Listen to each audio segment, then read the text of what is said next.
Ya, halo teman-teman, kembali lagi bersama saya Yuwono Bangun Nagoro di channel saya di Backend Engineering with Bangun. Ya, pada kali ini sesuai judulnya saya akan mencoba menjelaskan dan mendemonstrasikan yaitu dasar-dasar unit testing dalam bahasa Go. Kita mulai dulu perkenalan dulu dengan unit testing. Saya coba menjelaskan dengan konsep 5W1H ya. Ya, kita coba mulai dulu.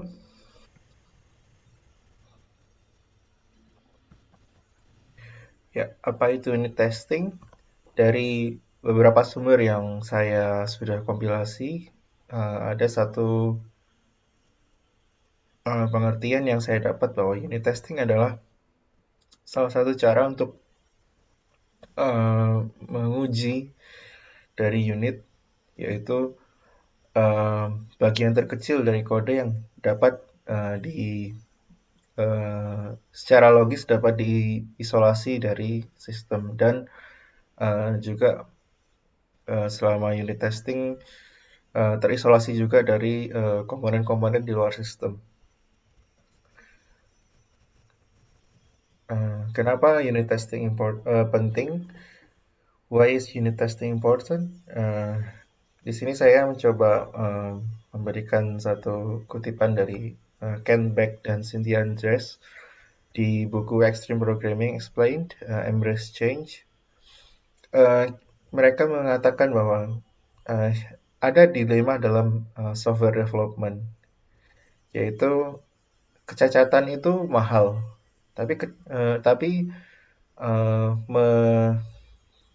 mencoba mengeliminasi kecacatan itu juga mahal.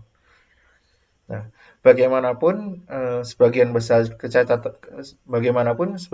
kecacatan itu harganya jauh lebih mahal daripada eh, ketika kita sudah mencoba mencegahnya gitu.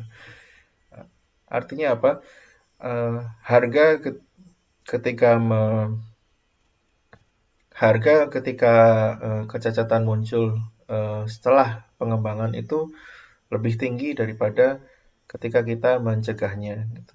Jadi mencegah adanya kecacatan ketika pengembangan perangkat lunak atau software itu bisa memotong cost ketika harus mengeliminasi ya kecacatan yang ketika software sudah diluncurkan. Jadi mencegah lebih baik daripada uh, ya mengeliminasi kecacatan di akhir gitu. Oke, okay. Selanjutnya saya juga mau mencoba menerangkan kutipan dari Alan Perlis. Beliau mengatakan ini di NATO Software Engineering Conference tahun 1968 bahwa a software system can be best designed if the testing is interlaced with the designing instead of being used after the design. Jadi sistem software itu dapat uh, men- dapat menjadi dapat memiliki atau sorry sistem software itu dapat didesain dengan cara yang terbaik ketika testingnya itu interlaced with the designing. Testingnya terjalin dengan desain. Jadi testing dan desain itu sama-sama terjalin ya.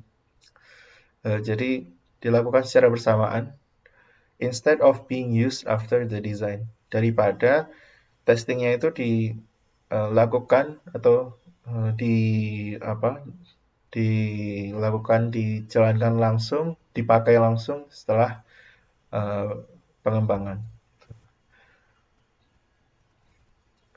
Oke, okay. Ini Alan Perlis sudah bilang bahwa testing lebih baik dilakukan ketika uh, desain interlace harus terjalin dengan desain. Alan Perlis sudah menemukan di tahun 1968. Selalu selanjutnya, kenapa unit testing penting ya? Karena yang pertama kecacatan di satu modul itu deteksi secara di fase-fase awal dari pengembangan. Jadi cost untuk memperbaiki dari kecacatan tersebut sudah uh, menjadi sangat-sangat rendah ya, karena kecacatan itu sudah dideteksi di awal. Yang kedua, keuntungan lainnya adalah higher software quality. Karena kecacatan yang sudah terdeteksi dan sudah sudah di cover di awal, sudah diperbaiki di awal itu akhirnya bikin softwarenya menjadi lebih sedikit production bugs-nya.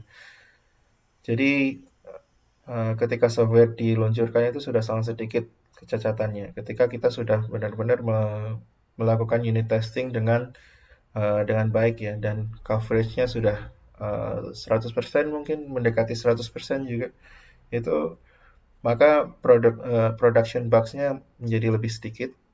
Dan karena karena semuanya berawal dari kita menangkap kecacatan-kecacatan di program atau software kita di fase-fase awal dari development. Kemudian yang ketiga, provides a complete documentation of each unit's behavior. Secara tidak langsung, test case dari unit test yang kita buat itu menjadikan satu dokumentasi tambahan dari behavior dari masing-masing unit. Ya, ini sangat membantu, dokumentasi sangat membantu dalam pengembangan perangkat lunak ya. Kemudian yang keempat, simplifying the debugging process. Karena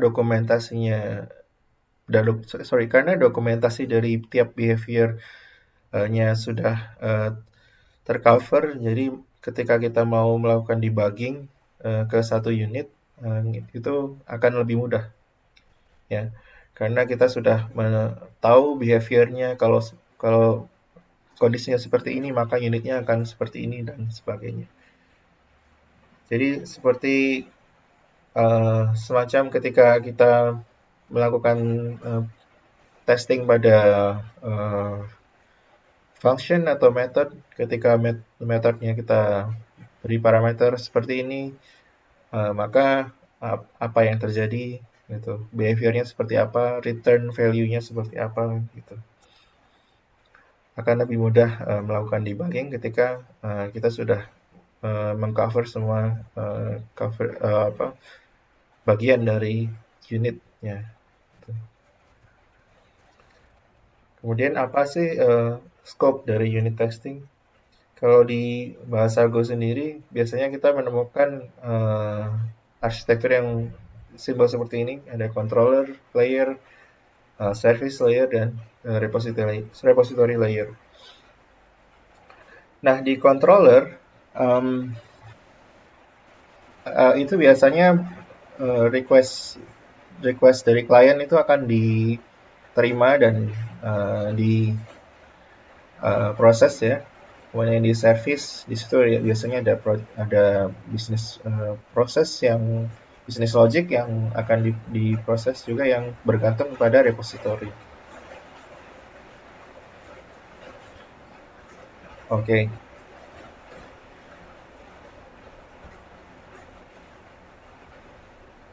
Sorry, sebentar.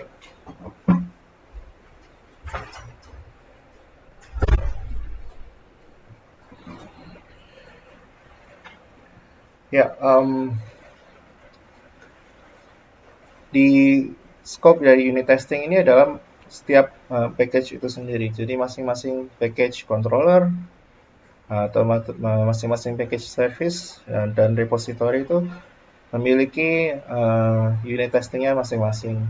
Jadi semua method di package controller, semua public method di package controller itu akan tercover oleh unit testnya. Dan semua method public di service juga akan memiliki unit testnya masing-masing. Begitu juga dengan repository. Jadi seperti ini ya.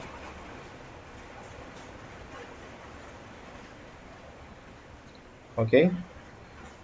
Masing-masing package ada unit testnya, dan itu sama sekali unit testnya sama sekali tidak menyentuh apa eksternal eksternal entity dari satu sistem tersebut. Jadi contoh di repositorinya tidak contoh di package repository unit testnya tidak menggunakan langsung database, melainkan dia menggunakan mocking dari database, sehingga sama sekali tidak menggunakan koneksi database yang nyata begitu ya. Begitu juga dengan controller, tidak menggunakan request yang nyata. Oke. Nah, selanjutnya kapan kita harus melakukan unit test?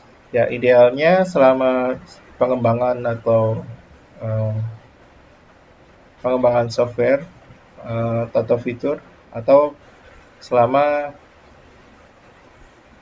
melakukan improvement atau contohnya bug fix ya. Ketika kita menemukan satu kecacatan, kemudian kita memperbaikinya, kita harus menulis ulang unit testnya, memperbaiki unit testnya. Ketika kita melakukan improvement atau development fitur baru, itu harus kita cek lagi bagian mana yang kita ubah, dan unit testnya juga pasti juga akan berubah gitu. Lalu kemudian ketika waktu developmentnya itu terbatas, dan kita hanya bisa menulis test case yang hanya di critical path aja, dan karena ada batasan waktu, maka kita bisa saja menulis test case yang penting-penting saja gitu, yang critical saja ya. Nah, setelah selesai development, sisanya itu akan menjadi sebuah tech debt ya, atau utang secara teknis. Nah, kalau hal ini sampai terjadi ya, silakan komunikasikan ke tim Anda atau ke tim leader Anda gitu.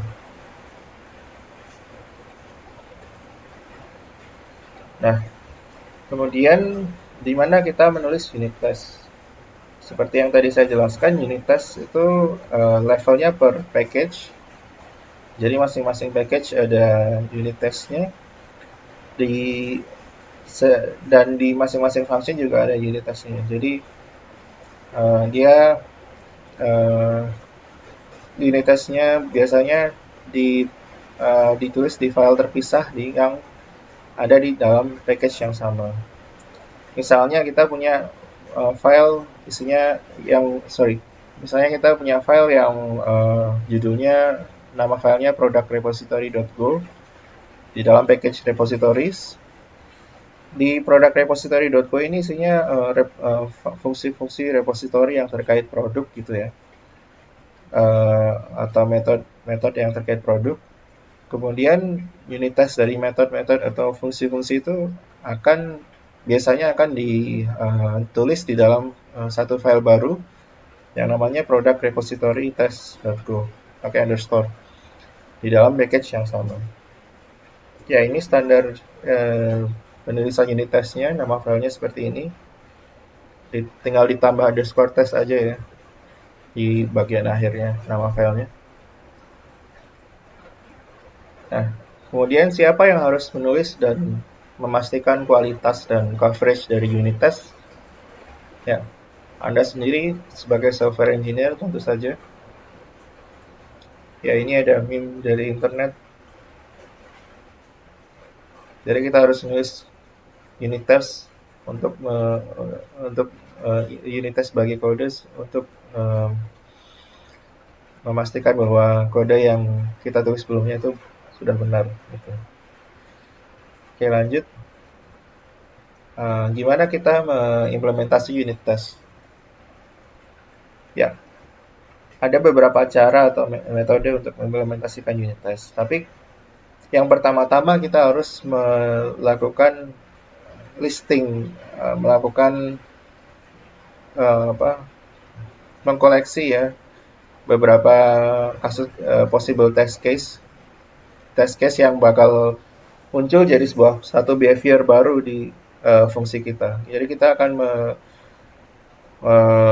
menguji apakah benar ketika kondisinya seperti ini, maka fungsinya akan memiliki behavior seperti ini dan seterusnya, fungsi atau metodenya. Jadi di setiap baris kode fungsi atau metode itu kita harus bertanya bagaimana kalau si ada variabel booleannya yang nilainya false, bagaimana kalau variabel booleannya true, bagaimana kalau percabangan if-nya itu masuk ke bagian yang pertama dan bukan di bagian else. Bagaimana kalau ada switch case dan tidak masuk ke masing-masing case, masuknya ke default case dan sebagainya. Juga di bagian fungsi yang sifatnya seperti loop gitu ya. Bagaimana kalau loopnya tidak tereksekusi sama sekali? Bagaimana kalau loopnya tereksekusi hanya sekali dan sebagainya. Jadi di masing-masing bagian dari kode itu kita harus kritis ya, menanyakan bagaimana kalau, what if. Jadi ketika kita semakin kritis, maka kita akan semakin banyak menemukan test case baru gitu. Nah, yang harus kita lakukan selanjutnya adalah melakukan unit testing itu sendiri, yaitu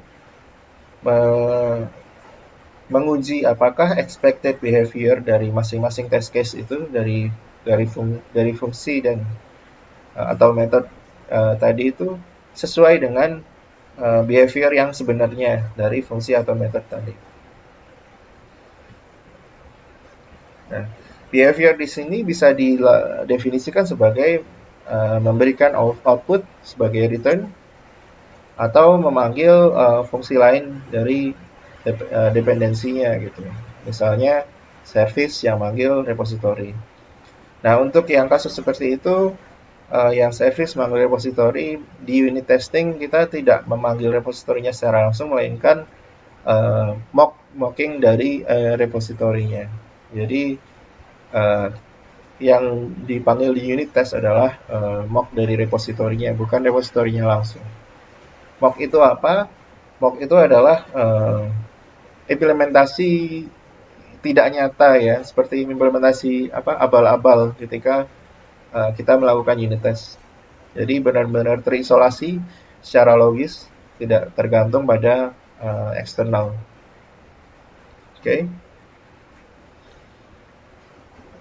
Tekniknya ini nanti saya jelaskan lebih lanjut ketika saya demo ya. Ada beberapa teknik ya. Di sini table driven testing yang memakai anonymous struct untuk mendefinisikan semua argumen dan ekspektasi yang kita akan ekstrak patternnya dari fungsi itu. Jadi misalnya ada jadi di table driven testing itu kita mengumpulkan semua behavior yang mungkin terjadi di fungsi atau metodenya dengan masing-masing dengan nama. Jadi ini list of struct sebenarnya yang biasanya isinya ada nama, terus parameter input, kemudian mungkin mocking, kemudian parameter output, expected output gitu ya.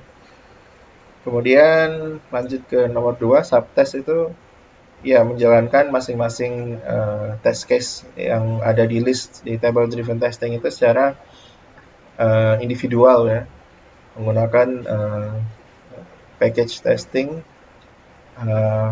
Di sini pakai t.run di ketika unit testnya. Jadi masing-masing test case itu dijalankan secara individual dan tidak tergantung kepada test case yang lain gitu.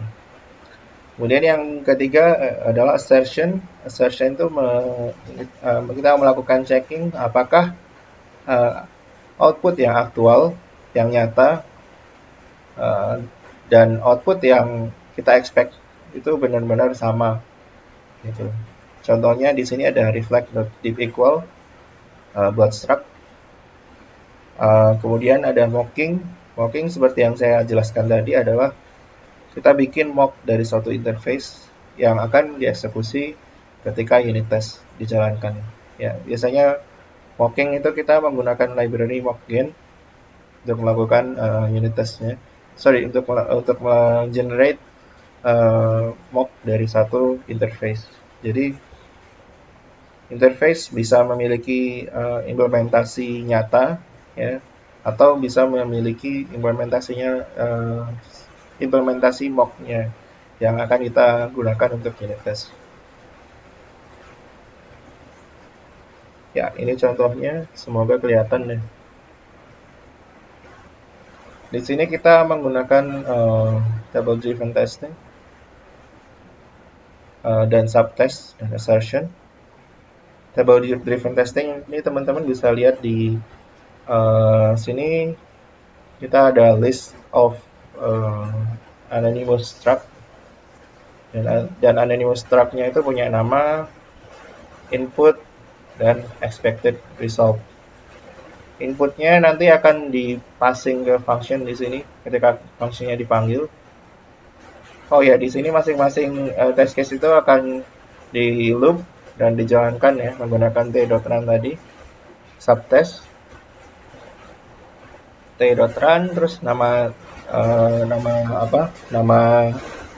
test case-nya, kemudian kita lanjut function testing. Jadi di sini langsung dieksekusi fungsinya. Kita masukkan input di test case dari test case. Kita dapat actual result. Kemudian kita cek melalui assertion. Ini pakai library sendiri. Kita cek apakah elemennya match antara expected result yang ada di test case versus actual result yang kita baru saja dapat dari hasil menjalankan fungsinya. Oke. Di sini kita cek kalau mereka ternyata tidak sama akan mengeluarkan error seperti ini. Oke. Nah, selanjutnya bagaimana cara menjalankan unit test. Untuk mengetes satu fungsi kita bisa langsung jalankan go test, kemudian dash run, kemudian nama functionnya. Nah, kemudian untuk mengetes satu package, satu keseluruhan fungsi dalam package, itu kita bisa pakai go test. Nah, kalau ini teman-teman bisa jalankan menggunakan verbose. Jadi dash v ini nanti teman-teman akan melihat detail eksekusi unit testnya itu di dalam terminal. Di dalam terminal akan ditampilkan detail eksekusinya. Kemudian ada dash cover. Jadi nanti setelah semua unit testnya dijalankan, persentase coverage dari unit test di dalam satu package itu akan ditampilkan juga. Berapa persen coveragenya. Idealnya semakin besar, semakin tinggi coveragenya akan semakin baik ya.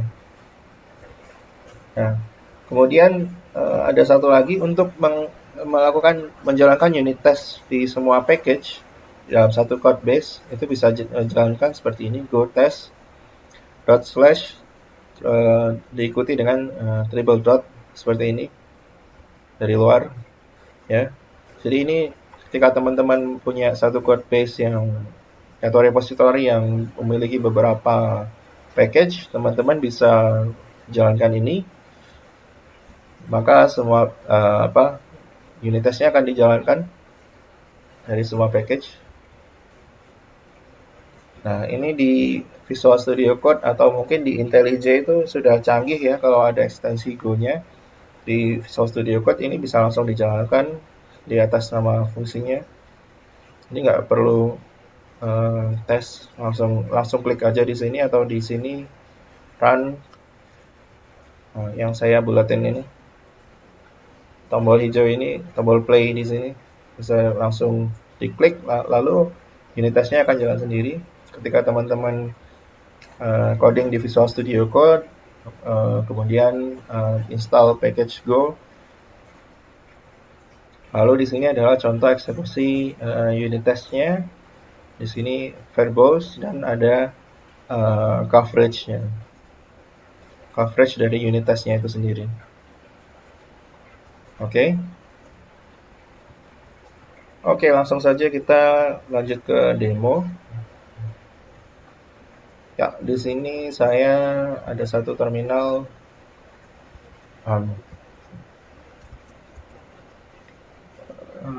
Oke. Kita bikin satu project unit test, unit basic.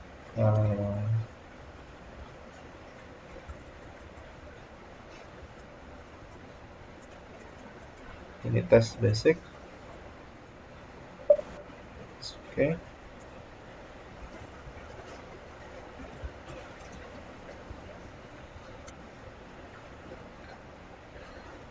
Oke, di sini kita bikin satu file baru, misalnya utility.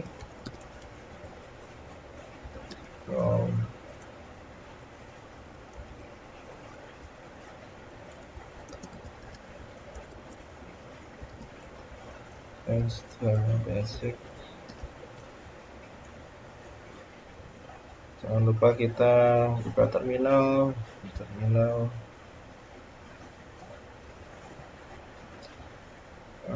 Go mod ini kita inisialisasi go mod.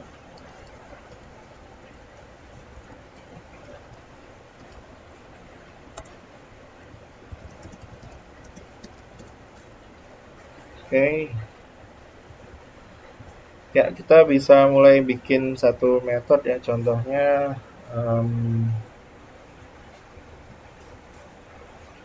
apa ya?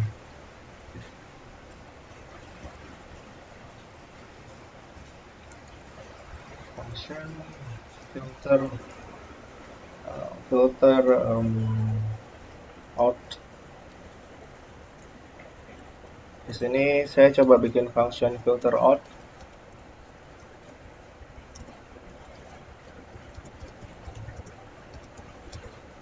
Yang akan mengembalikan hanya bilangan-bilangan yang ganjil dari satu slice of integer ya.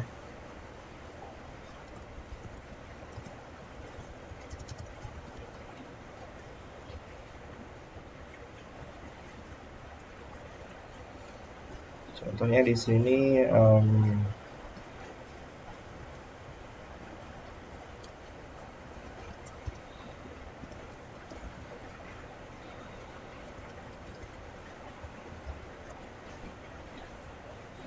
di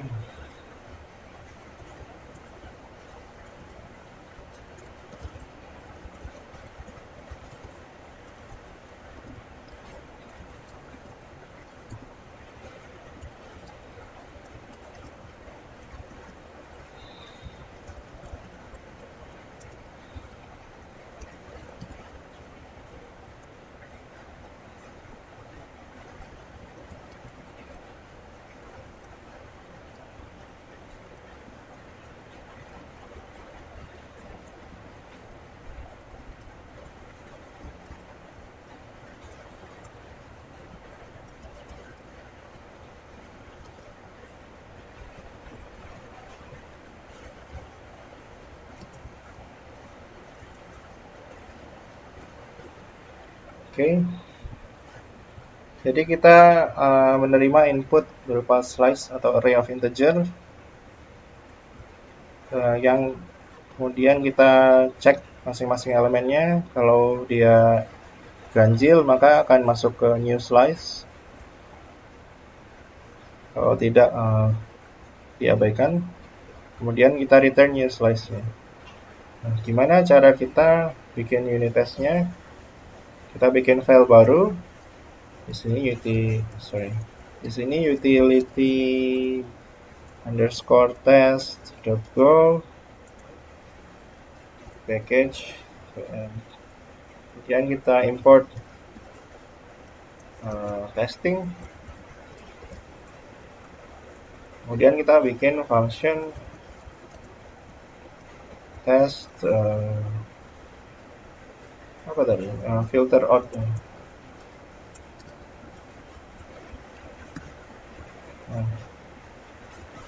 Ya, dasar dari function buat unit test itu seperti ini. Kita selalu menerima parameter testing t pointer. Jadi t-nya itu nanti kita bisa pakai untuk melakukan eksekusi, melakukan checking error dan sebagainya. Lalu kita bikin satu table driven kita bikin satu table driven test case dulu. Kita coba bikin tabelnya di sini.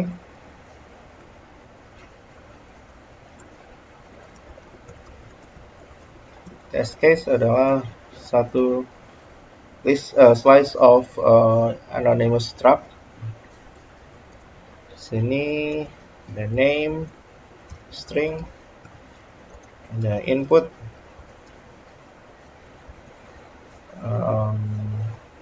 inputnya adalah slice of integer, kemudian expected output adalah slice of integer juga, dan kemudian kita bikin contohnya misalnya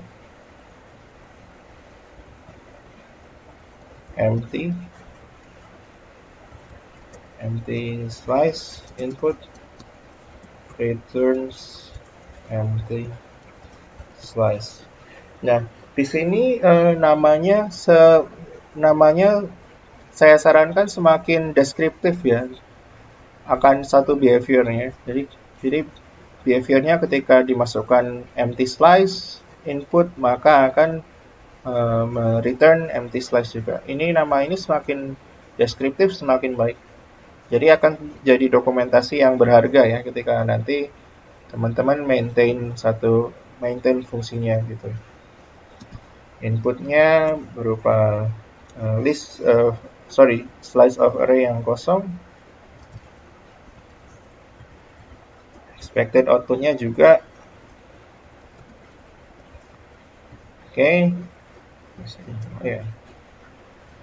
Lalu kita di masing-masing test case-nya gitu kita looping for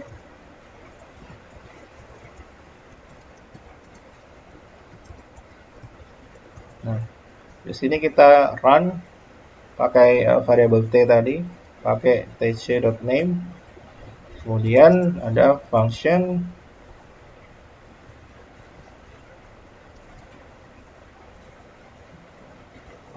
di sini ada function testing. Nah, disinilah di mana masing-masing test case itu akan dieksekusi ya di dalam t.run ini. Ya, kita coba tambahkan beberapa test case dulu.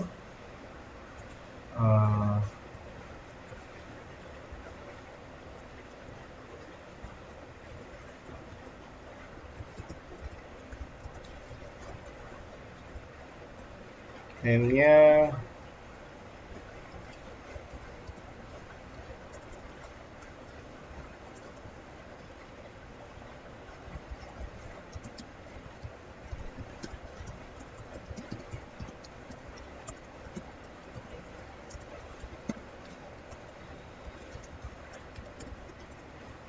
ketika kita memasukkan input yang isinya bilangan-bilangan yang genap, maka outputnya adalah empty slice ya. Jadi slice yang kosong. Saya di sini ada 2, 4, 6,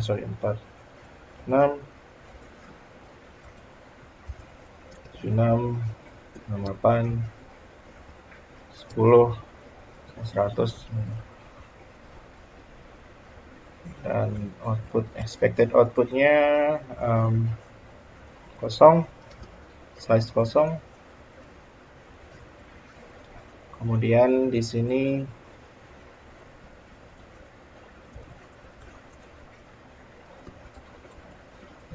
name,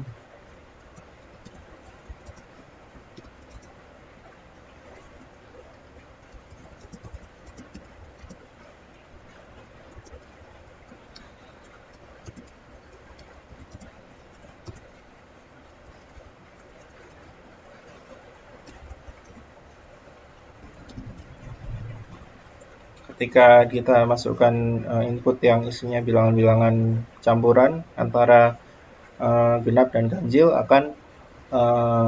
maka outputnya akan berupa slice of bilangan ganjil. Input misalnya di sini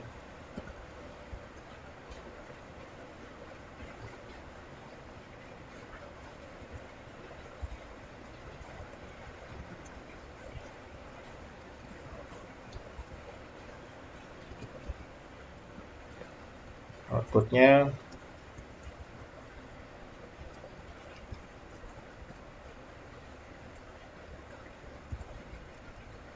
sorry 33, 35, 37, 9. Oke. Kita tambahin lagi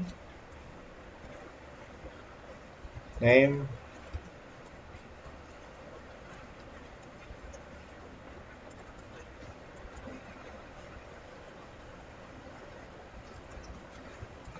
kalau inputnya bilangan slice of bilangan ganjil semua, maka akan return size yang sama.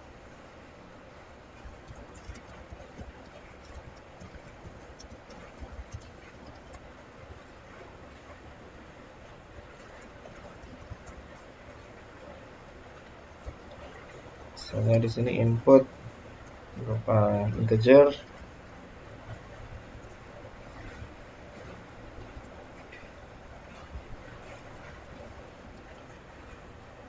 expected outputnya sama, kita copy aja.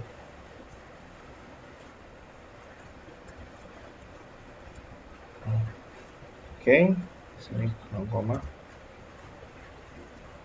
nah kita langsung jalankan aja fungsinya. Di sini kita menerima actual result, kemudian filter out tc.input. Nah, kita bisa pakai library assertion di sini. Contoh kita mau pakai structure testify.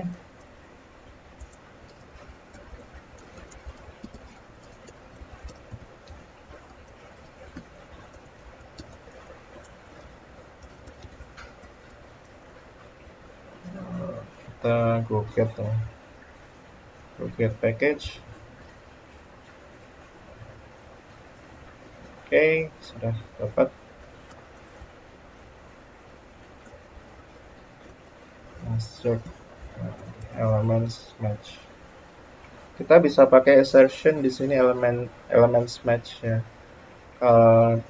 Biasanya kita melakukan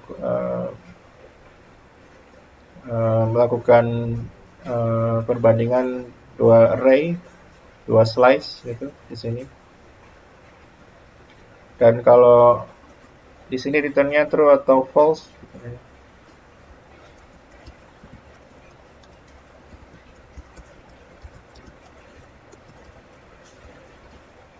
Di sini kita passing t, kemudian actual, kemudian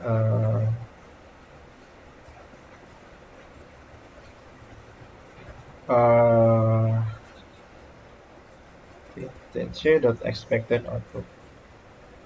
Nah, kita cek apakah assertion resultnya benar.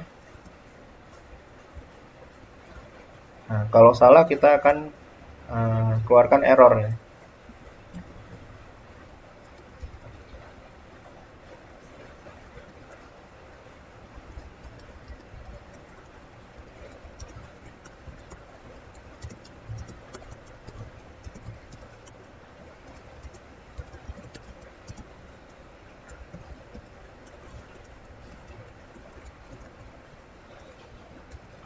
Oh, ini output ya.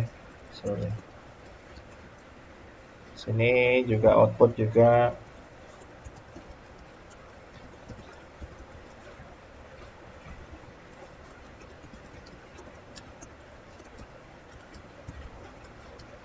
Ya, ini teman-teman namanya bebas, bisa result atau output, terserah. Kita save.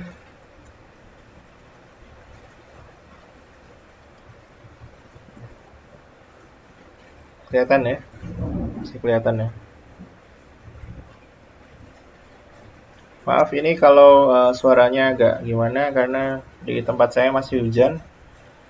Ya, kita bisa uh, jalankan masing-masing tadi. Kita bisa run tesnya langsung di sini. Klik OK, di sini OK. Jadi semua test case-nya passing, semua test case-nya sesuai. Jadi behavior-nya sesuai dengan apa yang kita expect. Kita coba misalnya bikin satu behavior yang salah gitu ya, maksudnya ini kan return hanya apa slice yang ganjil. Uh, kita coba copy di sini. Saya bikin test case yang namanya asal gitu, asal asal. Saya di sini kita return 8. Ini pasti akan ada error di sini karena functionnya akan mengoutput bilangan-bilangan yang ganjil saja, dan di sini ada bilangan-bilangan yang di luar dari input. Ya, kita coba klik di sini run test. Nah, ini akan ada fail. Nah, actual output is not same with expected output. Jadi akan ada trace-nya seperti ini. Jelas ya.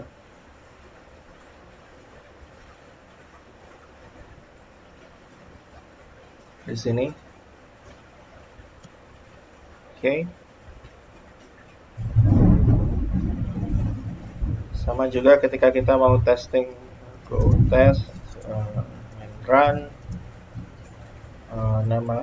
ini nama functionnya test filter out. Sorry. Sini ada test.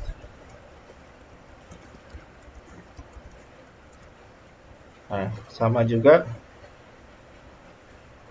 Ada error juga di sini.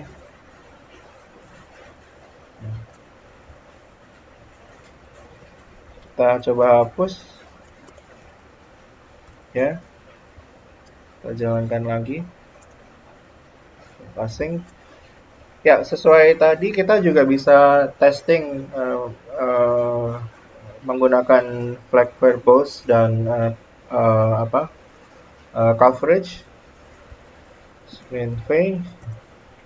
Nah, ini ketika kita ada masukkan flag verbose dash v itu, kita akan mendapatkan detailnya dari masing-masing test case, gimana dia dieksekusi, ada yang fail kah, atau min cover. Di sini juga bisa ditambahkan coveragenya seberapa besar gitu, apakah 100%, apakah di bawah 100%, itu kita bisa cek juga di sini. Nah, di sini coveragenya 100% dengan menambahkan sorry di sini nggak kelihatan ya, dengan menambahkan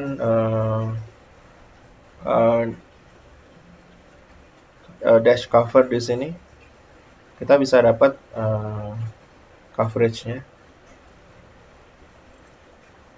Ya. Oke, sekian demo dari saya.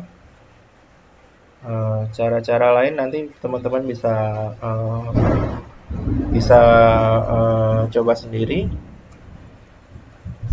Kita sorry,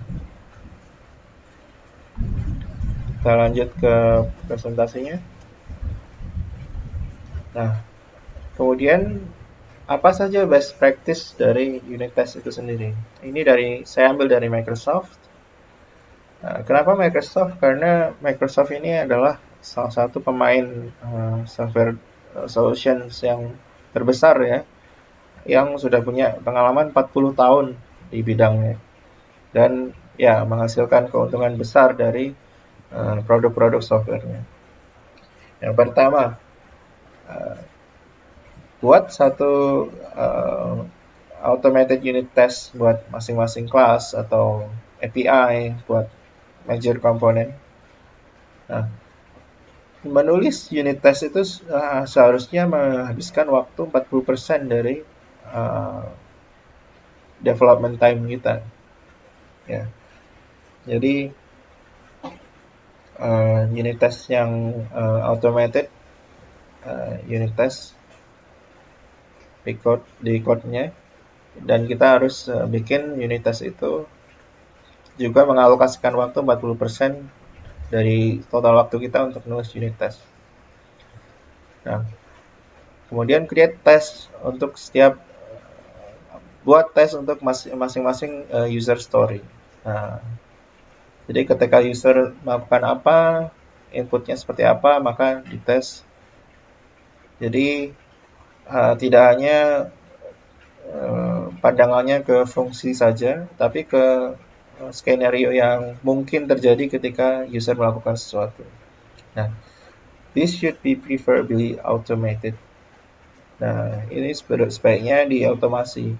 Jadi menggunakan teman-teman biasa melakukan CI/CD, ya sebaiknya menjalankan unit test juga untuk mengecek apakah ada yang fail, apakah coverage unit testnya kurang baik gitu ya.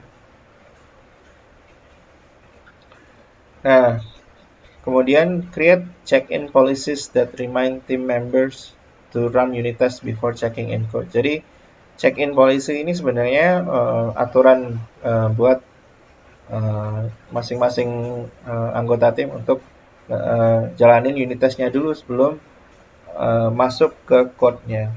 Jadi biar kita benar-benar tahu behavior dari code yang akan kita ubah itu seperti apa sih gitu. Jadi kita 100% paham, oh behaviornya seperti ini. Jadi ketika kita mau ubah itu kita nggak takut gitu. Karena kita udah 100% yakin, oh semua behaviornya udah terdokumentasi dan sudah saya jalankan unit testnya dan berhasil semua gitu. Kemudian set up a continuous or nightly build that runs the full set of tests. Nah ini tadi seperti yang saya jelaskan, sebaiknya unit test itu dimasukkan ke dalam CI/CD karena uh, akan akan menjaga kualitas dari kode teman-teman sendiri.